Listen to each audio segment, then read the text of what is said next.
मैं आज कांग्रेस से, मैं आज सोनिया जी से, राहुल जी से, प्रियंका जी से पूछना चाहता हूं, प्रियंका जी, जब आपको आग्रह करना चाहिए था कि जो सेना के लिए रिफॉर्म आवश्यक है वो रिफॉर्म हम कब करेंगे, आपने तब आग्रह नहीं किया, आज आप सत्याग्रह कर रही हैं। अभी प्रियंका वाड्रा जी को मैं सुन रहा था तथाकथित सत्याग्रह में, और प्रियंका वाड्रा जी ने एक ही विषय रखा है। उन्होंने कहा है कि हमारा एक ही मकसद है, और मैं युवाओं से अपील करती हूं कि वो एक ही मकसद के साथ काम करें, और वो मकसद है सरकार को गिराना, सरकार को खत्म करना।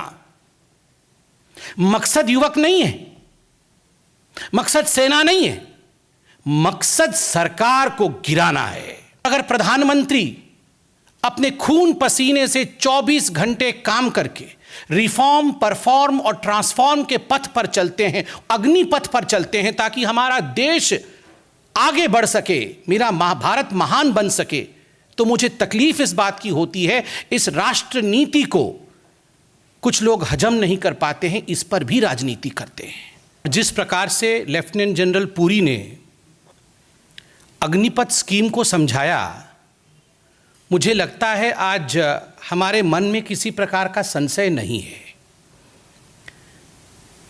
कहते हुए दुख होता है, कुछ विषयों पे जिन पे राजनीति नहीं होनी चाहिए, आज हमारे देश में उन राष्ट्र नीतियों के विषय पर राजनीति हो रही है, और सेना के अधिकारियों को आकर के हमें समझाना पड़ रहा है। सेना के अधिकारियों को आकर के हमें समझाना पड़ रहा है कि आगजनी और हिंसा के लिए इस देश में कोई स्थान नहीं है, हिंसा मत करिए। कहां ये गलती हुई है, ये विपक्ष कहां पथ भटक चुकी है, आखिर ये विपक्ष क्या चाहती है? देखिए, राजनीतिक प्रेस कॉन्फ्रेंसेस तो बहुत होते हैं, मगर आज मैं एक सवाल पूछना चाहता हूं। हम में से ऐसा कोई नहीं होगा जो ये नहीं चाहता है कि मेरा भारत महान न बने। मेरा भारत महान जब हम छोटे थे तब से टीवी पे देखकर आते थे कि मेरा भारत महान, इस पे गाने लिखे जाते थे, इस पे गीत सुनाए जाते थे मेरा भारत महान पे। मगर मेरा भारत महान कैसे बनेगा अगर रिफॉर्म नहीं होगा? मेरा भारत महान कैसे बनेगा अगर परफॉर्म नहीं होगा? और मेरा भारत महान कैसे बनेगा अगर ट्रांसफॉर्म नहीं होगा? और अगर प्रधानमंत्री अपने खून पसीने से 24 घंटे काम करके रिफॉर्म, परफॉर्म और ट्रांसफॉर्म के पथ पर चलते हैं, अग्नि पथ पर चलते हैं, ताकि हमारा देश आगे बढ़ सके, मेरा भारत महान बन सके, तो मुझे तकलीफ इस बात की होती है, इस राष्ट्र नीति को कुछ लोग हजम नहीं कर पाते हैं, इस पर भी राजनीति करते हैं। अग्निपथ स्कीम एक ऐसा ही विषय है जिस पे राजनीति बिल्कुल नहीं होनी चाहिए। जंतर मंतर, सत्याग्रह इत्यादि के नाम पर आज हम राजनीति, कोरी राजनीति देख रहे हैं। बंधुगण, आज के प्रेस कॉन्फ्रेंस से जो हमें लेफ्टिनेंट जनरल और आर्मी के बाकी बड़े अधिकारियों ने समझाया, 14 तारीख को जो आदरणीय राजनाथ सिंह जी ने समझाया, एक बात बिल्कुल स्पष्ट है, और वह विषय है कि जो अग्निपथ स्कीम है ये क्या चाहती है? ये चाहती है कि हिंदुस्तान की जो सेना है वो एक यूथफुल प्रोफाइल के साथ, एक युवा चेहरा के साथ आगे आए, और ये केवल हिंदुस्तान के नहीं, ये पूरे विश्व के हर देश के आर्मी की रिक्वायरमेंट होती है कि समय के साथ जब डेमोग्राफी बदलती है, जब ज़रूरतें बदलती है, तो किस प्रकार से एक यूथफुल आर्मी उस कंट्री में बने। उस देश के नेता, उस देश की आर्मी इसकी चिंता करती है। आज आप सब ने सुना कि लेफ्टिनेंट जनरल पुरी ने कहा कि यह कोई चिंता आज का नहीं है। This issue went back to 1989। 1989 में पहली बार इस पर पेपर प्रेजेंट किया गया, इस पर चिंतन किया गया कि किस प्रकार से सेना के अंदर जिनकी भर्ती होती है उनकी एज को कम किया जाए, ताकि जो एवरेज, जो औसत उम्र सेना का है वो कम हो सके। आज औसत उम्र अगर 32 ईयर्स, 32 वर्ष का है, अग्निपथ स्कीम इसे 26 वर्ष, 26 ईयर्स पे लाके खड़ा करेगा। ये अपने आप में सेना के लिए गौरव का विषय है। कारगिल युद्ध हुआ, भारत को परम विजय मिला, हमारे कई जवान शहीद हो गए, देश के लिए मर मिटे, उसके बाद कमेटियां बनी, कारगिल रिव्यू कमेटी बनी। सबका क्या कहना था? सबका कहना था कुछ रिफॉर्म करना पड़ेगा, सबका कहना था कुछ बदलाव करने पड़ेंगे। और उनमें से एक बहुत बड़ा बदलाव जो इस रिव्यू कमेटी ने कहा वो यह था कि इंडिया की आर्मी का जो चेहरा है, जो एवरेज एज है, वो यूथफुलनेस के साथ बढ़ना चाहिए, उसके उम्र को कम करिए। जो विषय इतने समय से चला आ रहा है, मैं आज कांग्रेस से, मैं आज सोनिया जी से, राहुल जी से, प्रियंका जी से पूछना चाहता हूं, प्रियंका जी, जब आपको आग्रह करना चाहिए था कि जो सेना के लिए रिफॉर्म आवश्यक है वो रिफॉर्म हम कब करेंगे, आपने तब आग्रह नहीं किया, आज आप सत्याग्रह कर रही हैं। ये किस चीज का सत्याग्रह है? जब हमारे इंडिया के डिफेंस के पास, एयरफोर्स के पास विमान नहीं थे, 10 वर्षों तक वो डिप्लीटेड स्ट्रेंथ में काम कर रही थी, तब इस कांग्रेस की सरकार ने एक एयरफोर्स में विमान ऐड नहीं किया। राफेल हम लेकर आए, उसमें भी राजनीति की गई, उसमें भी राजनीति की गई, उसका हश्र क्या हुआ उन्होंने खुद भुगता है। और आज ठीक उसी प्रकार अग्निपथ स्कीम में राजनीति हो रही है। याद होगा आपको, कांग्रेस के उस समय के डिफेंस मिनिस्टर AK एंटनी, उनका एक ही स्लोगन था, उनका एक ही मंत्र था, नो वर्क नो हेडेक। कोई काम करेंगे नहीं, कोई हेडेक ही नहीं होगा, कुछ बदलेंगे नहीं, कुछ होगा ही नहीं, कोई सवाल ही नहीं पूछेगा। एक बार उनसे पार्लियामेंट में सवाल पूछा गया था कि आप बॉर्डर इंफ्रास्ट्रक्चर क्यों नहीं बनाते हैं, तो उन्होंने कहा नहीं, जो दूसरे देश हैं वो हमसे ज्यादा शक्तिशाली हैं, वो बुरा मान जाएंगे, इसलिए हम बॉर्डर इंफ्रास्ट्रक्चर नहीं बनाते। बुरा मान जाएंगे, बॉर्डर इंफ्रास्ट्रक्चर नहीं बनाना है। डिप्लीटेड स्ट्रेंथ होने के बाद इंडियन एयरफोर्स में प्रोक्योरमेंट नहीं करना है। रिकमेंडेशंस होने के बाद, ये रिकमेंडेशंस बहुत पहले से थी कि आप आयु को कम करिए, आयु कम नहीं करना है, और जो कर रहा है उसको करने नहीं देना है। 75% अग्निवीर बाहर हो जाएंगे, उनका क्या होगा? आज बिल्कुल अक्षरशः समझाया गया कि उनके लिए सरकार ने किस प्रकार के प्रावधान किए, किस प्रकार से CAPF से लेकर मर्चेंट नेवी, कॉरपोरेट की दुनिया हो, कंपनीज हो, स्टेट की पुलिस हो, उन सभी में जिस प्रकार से कोटा सिस्टम लागू करके उनकी चिंता इस सरकार ने, और केवल केंद्र सरकार ने नहीं, राज्य सरकारों ने भी की है। यह अपने आप में दिखाता है कि इसकी चिंता सबको है। And all of them are moving forward to see to it that these 75% of people who come out of the Agnipath scheme after 4 years, they are accommodated. ये सब कुछ होने के बावजूद कुछ ऐसे लोग हैं जो इस प्रकार का बयान कर रहे हैं जो आज दिल को दहला देता है। दिग्विजय सिंह जी ने आज क्या कहा? दिग्विजय सिंह जी आज कह रहे हैं कि इन बच्चों को आप लेकर shoot to kill, you are teaching them shoot to kill, और 4 साल बाद जब ये shoot to kill quote unquote सीख के बाहर आएंगे तो ये देश में क्या करेंगे? इनका एक नेता राजस्थान में कह रहा है वो नक्सली बन जाएंगे। राहुल जी, प्रियंका जी, देश के युवकों पे आपको इतना भी भरोसा नहीं है? If they are train to be combat fighters, if they are trained to be in the army, they will turn naxals. आप इस देश के युवाओं के प्रति इस प्रकार की भावना रखते हैं?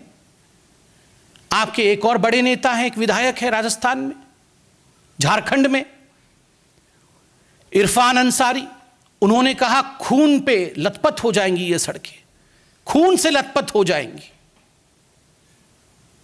क्यों खून से लथपथ होंगी? क्यों खून से लथपथ होंगी? क्या हिंदुस्तान की आर्मी के लिए अच्छा काम करना ये खून से लथपथ होना है? ये किस प्रकार की धमकी है? अभी प्रियंका वाड्रा जी को मैं सुन रहा था तथाकथित सत्याग्रह में, और प्रियंका वाड्रा जी ने एक ही विषय रखा है। उन्होंने कहा है कि हमारा एक ही मकसद है, और मैं युवाओं से अपील करती हूं कि वो एक ही मकसद के साथ काम करे, और वो मकसद है सरकार को गिराना, सरकार को खत्म करना। मकसद युवक नहीं है, मकसद सेना नहीं है, मकसद सरकार को गिराना है। मकसद सरकार को खत्म, उन्होंने कहा सरकार को खत्म कर देना है। जो काम उनकी पार्टी नहीं कर पा रही है, जनता जनार्दन आज कांग्रेस के साथ खड़ी नहीं है, आज प्रियंका वाड्रा वो अपील कर रही है। ये मकसद है कांग्रेस पार्टी का, सरकार को गिराना। मुझे दुख होता है आज राजनीति कहां पहुंच गई है। आप सोच के देखिए, ये वही कांग्रेस पार्टी है और ये जो विपक्षी दलों में से कुछ विपक्षी दल अपने आवाज को बुलंद करने की चेष्टा कर रहे हैं, ये वही लोग हैं जिन्होंने एयर स्ट्राइक और सर्जिकल स्ट्राइक तक को नहीं छोड़ा था। एयर स्ट्राइक और सर्जिकल स्ट्राइक में भी इन्होंने राजनीति की थी और जिस प्रकार से मुझे याद है उस समय भी आर्मी के जवानों को, आर्मी के अफसरों को सामने आकर एक्सप्लेनेशन देना पड़ा था, उनको खुलासा करना पड़ा था कि किस प्रकार सर्जिकल स्ट्राइक एक तथ्यात्मक सत्य है, वो हुआ था, वो भ्रामक नहीं था, वो मिथ्या नहीं थी। डोकलाम जब हुआ तो राहुल गांधी चीनी टेंट के नीचे पकड़े जाते हैं और आज देश के साथ खड़े होने का नाटक रचते हैं। लोगों को मिस इन्फॉर्म करना, बच्चों को गलतफहमी में डालना, संस्थाओं को भड़का करके इस प्रकार की आगजनी कराना, यह उचित नहीं है। हम भी नहीं चाहते हैं कि इन विषयों पर राजनीति हो। On the issues of army, on the issues of recruitment, on the issues of safety of the country, on the issues of security of this country, we should all stand together, tall as Indians, not as people from BJP, people from Congress, people from RJD or from other political parties. ये political party के नहीं, हम भारतीय हो के खड़े हो, ये हमारी इच्छा है, ये हमारी चाहत है। दिग्विजय जी, ना हमारे युवक नक्सल थे, ना हमारे युवक नक्सल बनेंगे। आज मोदी जी ने, आज हिंदुस्तान की आर्मी ने अग्निपथ के स्कीम के माध्यम से देश के सुरक्षा का बागडोर युवाओं को सौंपा है। आप सोचिए, हमारे प्रधानमंत्री, हमारी आर्मी और हमारे देश की जनता युवाओं पे कितना भरोसा करती है। आज सुरक्षा के लिए युवाओं को यह कमान दिया गया है देश का, और हम सबको विश्वास है ये जो युवक हैं, they will pass this test, they will protect their motherland. ये पूरी तरह से खड़े होकर हमारे देश की रक्षा कर पाएंगे, ठीक उसी प्रकार जैसे आर्मी, नेवी और एयरफोर्स अब तक करती आई है। आप याद करिए, जब ये प्रोटेस्ट करना इनकी आदत हो गई है। जब ये जैम ट्रिनिटी लेके मोदी जी आए थे, उस समय आधार कार्ड को लेकर किस प्रकार पूरे देश में इन्होंने प्रोटेस्ट किया था, आगजनी की थी, सुप्रीम कोर्ट तक चले गए थे कि ये नहीं होना चाहिए।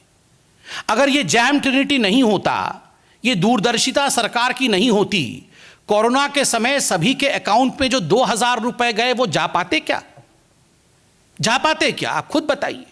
आज ये जो डायरेक्ट बेनिफिट ट्रांसफर के माध्यम से करोड़ों रुपए देश के बच रहे हैं, thanks to the far-sightedness of this government when the government implemented the jam trinity.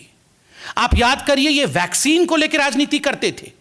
ये कह रहे थे कि वैक्सीन में गाय का खून मिला हुआ है, काफ सीरम है, ये वैक्सीन तो बीजेपी की वैक्सीन है, इसे नहीं लगाना चाहिए।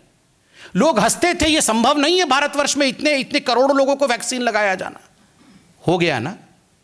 आपने विश्वास दिखाया मोदी जी पे, आपने विश्वास दिखाया इस सरकार पे, आपने विश्वास दिखाया भारत की काबिलियत पे, भारत के वैज्ञानिकों पे। हो गया ना? ये वैक्सीनेशन संभव हुआ ना? ठीक उसी प्रकार अपनी सेना पे संपूर्ण विश्वास रखिए। सेना राजनीति का प्लेटफॉर्म नहीं है। पूर्ण विश्वास के साथ सेना के साथ हम सब खड़े हों। सेना का एक ही मकसद है, भारत मां की रक्षा करना। किस प्रकार से हम भारत मां की रक्षा करें, किस प्रकार से हम भारत मां की ताकत को और सुदृढ़ बनाएं, इसमें आगजनी के लिए, हिंसा के लिए, राजनीति के लिए, किसी संस्था के लिए, व्यक्तिगत भलाई के लिए कोई स्थान नहीं है। स्थान है तो सामूहिक भलाई के लिए स्थान है, स्थान है तो सबका विश्वास, सबका विकास, सबका प्रयास, सबको लेकर आगे बढ़ने में ही, इसी मंत्र में ही स्थान है। बंधुगण, मैं इतना ही कहना चाहता था और आज मैं प्रियंका गांधी जी से पुनः आवेदन करूंगा कि प्रियंका जी, आपने जो कहा है कि आपका मकसद केवल और केवल सरकार को गिराना है, टू टॉपल द गवर्नमेंट, और सरकार को खत्म करना है, सरकार को खत्म करना आपका मकसद हो सकता है। हिंदुस्तान को बचाना, हिंदुस्तान को बढ़ाना, हिंदुस्तान को रक्षित रखना, यह हमारा मकसद है, यह हिंदुस्तान की आर्मी का मकसद है। और हमेशा याद रखिए, आर्मी और हिंदुस्तान का मकसद ही कामयाब होती है और किसी का नहीं। बहुत बहुत धन्यवाद। मैं कोई प्रश्न नहीं लूँगा क्योंकि मुझे लगता है सारे प्रश्नों का उत्तर आज लेफ्टिनेंट जनरल पुरी और उनके साथियों ने जिस प्रकार दिया है, और कोई गुंजाइश नहीं है कि इसमें किसी प्रकार का कोई शक हो, इसमें किसी प्रकार का डाउट हो। सारे प्रश्नों का उत्तर आपके पास मौजूद है। बहुत बहुत धन्यवाद।